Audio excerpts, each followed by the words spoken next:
রাজনৈতিক পরিচয় ছাড়া কোনো কাজই হয় না গাইবান্ধা মহিলা বিষয়ক কার্যালয়ে। অভিযোগ রয়েছে, কর্মকর্তার চেয়ারে বসা নার্গিস বেগম ক্ষমতার অপব্যবহার করে নিজের পছন্দের নারীদের বিভিন্ন সুবিধা দিয়ে আসছেন। ফলে সরকারি উদ্যোগের সুফল থেকে বঞ্চিত সাধারণ নারীরা। গাইবান্ধা থেকে কায়সার প্লাবনের প্রতিবেদন। গাইবান্ধা মহিলা বিষয়ক কর্মকর্তা নার্গিস বেগম 2018 সালে যোগদান করে একই অফিসে আছেন দীর্ঘদিন। তার একক স্বেচ্ছাচারিতায় আর বৈষম্যের আচরণে ক্ষুব্ধ সাধারণ নারীরা। তারা বলছেন, নার্গিস বেগম যোগদানের পর থেকে সাধারণ নারীদের বাদ দিয়ে তার মনোনীত নারীদের বিভিন্ন ভাতা সহ প্রশিক্ষণের আয়োজন করেন তিনি।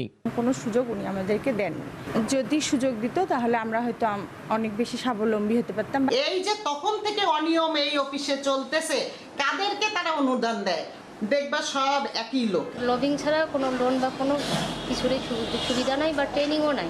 নারীদের ভাগ্য উন্নয়নে কাজ করা এই সরকারি প্রতিষ্ঠানটি সাধারণ নারীদের চেয়ে অফিসের কর্মকর্তা ও কর্মচারীদের ভাগ্য উন্নয়ন হয়েছে। ফলে সাধারণ নারীরা বৈষম্যের শিকার হয়েছে।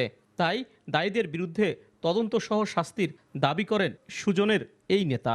এটা আইন বহির্ভূত, এনার যদি সত্যতা যাচাইপূর্বক এনার বিরুদ্ধে ব্যবস্থা গ্রহণের জন্য বিশেষভাবে অনুরোধ করছি। যদি এই ধরনের ঘটনা সঙ্গে জড়িত হয়ে থাকে তাহলে এটা খুবই দুঃখজনক।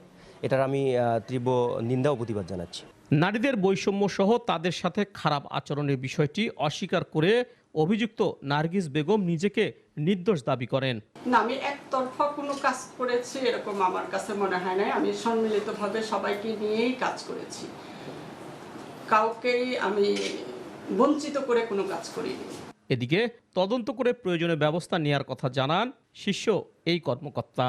যারা এটা করছে মানে অভিযোগটা করেছে, তাহলে তারা একটা অভিযোগ দিয়ে বা মহাপরিচালক বরাবর একটা অভিযোগ দিয়ে দেবে। এরকম আমাদের অভিযোগ আসছে, আমরা তদন্ত করে ব্যবস্থা নিয়ে থাকি। দ্রুত অভিযুক্ত নার্গিস বেগমের বিরুদ্ধে আইনগত ব্যবস্থা গ্রহণের দাবি ভুক্তভোগীদের। কায়সার প্লাবন, SA টিভি, গাইবান্ধা।